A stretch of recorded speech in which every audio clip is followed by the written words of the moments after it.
Hi there, Lowell Edwards to the province with another video edition of the fifth quarter from Calgary on Saturday night, where at McMahon Stadium the Lions defeat the Calgary Stampeders 29-10 over just under 30,000 fans at McMahon Stadium who weren't very happy with what they saw, but certainly the Lions had a lot of reasons to celebrate a win finally after 10 games going back to November 3rd, 2007, first time Wally Buono has beaten John Hufnagel. Story of the game.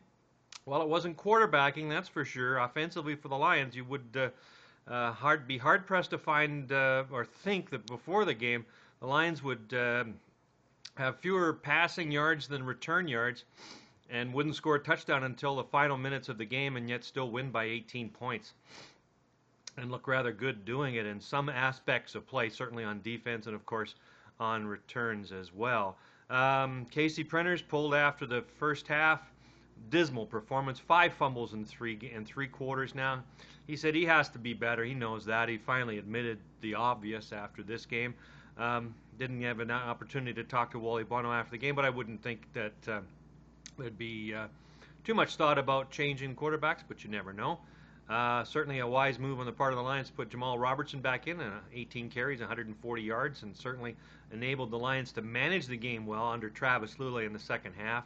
But I guess the real story of the game was the 244 yards returns from Giannis Davis, who loses his position in the backfield, but gains another couple of gold stars for sure. And with this Lion team as a rookie, he gave the Lions a great field position all night. I counted 7 times they scrimmaged in Calgary end of the field, and certainly a dominant performance by the Lions special teams. Also make note of the fact only 5 penalties for 35 yards. That's definitely a difference as well. Another stat to note, Solomon Eliminium, 10 tackles. But I thought that the standout player of the game defensively wasn't Corey Banks, wasn't Dante Marsh. I thought Khalif Mitchell played very, very well for his first game. Only 2 practices since the Lions got him into camp. He was with the 49ers not so long back. Mitchell drew a lot of double team work, and that paid dividends as well.